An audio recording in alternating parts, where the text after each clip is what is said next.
TV सत्यमेव व्रतम। महाराष्ट्र नवनिर्माण सेनेचे अध्यक्ष राज ठाकरेंनी शनिवारी वरळी डोममधील विजय मेळाव्यामध्ये सत्ताधाऱ्यांवर भाषा त्रिसूत्रीच्या मुद्द्यावरून कठोर शब्दांमध्ये निशाणा साधला। राज ठाकरेंनी उद्धव ठाकरेंसोबत आज मी एकत्र आलो यासाठी फडणवीसांचे आभार मानतो असं म्हणताना जे बाळासाहेबांना जमलं नाही ते फडणवीसांना करून दाखवलं असा टोलाही हिंदी भाषेच्या सक्तीच्या संदर्भात देताना लगावला। ठाकरेंनी केलेल्या टीकेतील एका वाक्यावरून भारतीय जनता पार्टीचे मुंबईचे अध्यक्ष आशिष शेलार चांगलेच खवळल्याचं आज दिसून आले। पत्रकारांशी बोलताना आशिष शेलार यांना राज यांच्या एका विधानावरून प्रश्न विचारण्यात आला असता त्यांनी खोचक शब्दांमध्ये तो प्रश्न उडवून लावला। शनिवारी आपल्या भाषणामध्ये राज ठाकरेंनी कोणताही झेंडा नाही, मराठी हाच अजेंडा हे मी आधीच स्पष्ट केलं होतं असं म्हटलं।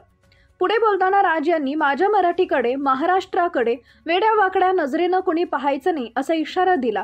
तसेच हिंदी सक्तीचा मुद्दा गरजेचा नव्हता असं म्हणताना त्यांनी सत्ताधाऱ्यांना लक्ष केलं।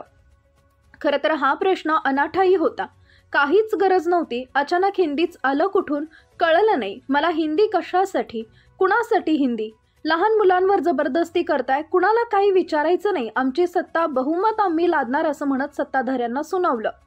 तुमच्या हातात सत्ता असेल ती विधान भवनात, आमच्याकडे सत्ता आहे रस्त्यावर असं राज यांनी भाषणात म्हणताच उपस्थितांनी टाळ्यांचा कडकडाट केला। एक पत्र लिहिलं होतं, 2 पत्र लिहिली, नंतर ते दादा भुसे माझ्याकडे आले। आम्ही काय म्हणतोय एवढं समजून तर घ्या, एवढं काय म्हणतोय ते ऐकून तर घ्या। तुम्ही सांगताय ते ऐकून घेईन पण ऐकणार नाही। मराठीच्या विषयात तुम्ही तिसरी भाषा लादत आहात। कुठलं त्रिभाषा सूत्र जेव्हा आलं ते केवळ सेंट्रल गव्हर्नमेंट आणि राज्य सरकारमधील संवादासाठी आणलं अशी आठवण राज यांनी करून दिली। राज ठाकरेंनी आमची सत्ता रस्त्यावर असल्याचं म्हणल्यासंदर्भात पत्रकारांनी आशिष शेलार यांना विचारलं असता त्यांनी खोचक उत्तर देत प्रश्न उडवून लावला। मराठी माणसाच्या अस्मितेची चिंता भाजपाच करेल, अमराठी माणसावरील अन्याय भाजपा खपवून घेणार नाही असं आशिष शेलार म्हणाले। त्यानंतर शेलार यांना राज ठाकरेंनी तुमची सत्ता विधानसभेत असेल तर आमची रस्त्यावर आहे असं म्हटलंय असं सांगत प्रतिक्रिया विचारली। मात्र राज यांच्या तोंडचं हे वाक्य पत्रकारांना सांगताच आशिष शेलार यांनी दुसरीकडे पाहत हातवारे करून मग रस्त्यावर गोट्या खेळा असा सल्ला राज ठाकरेंना दिला।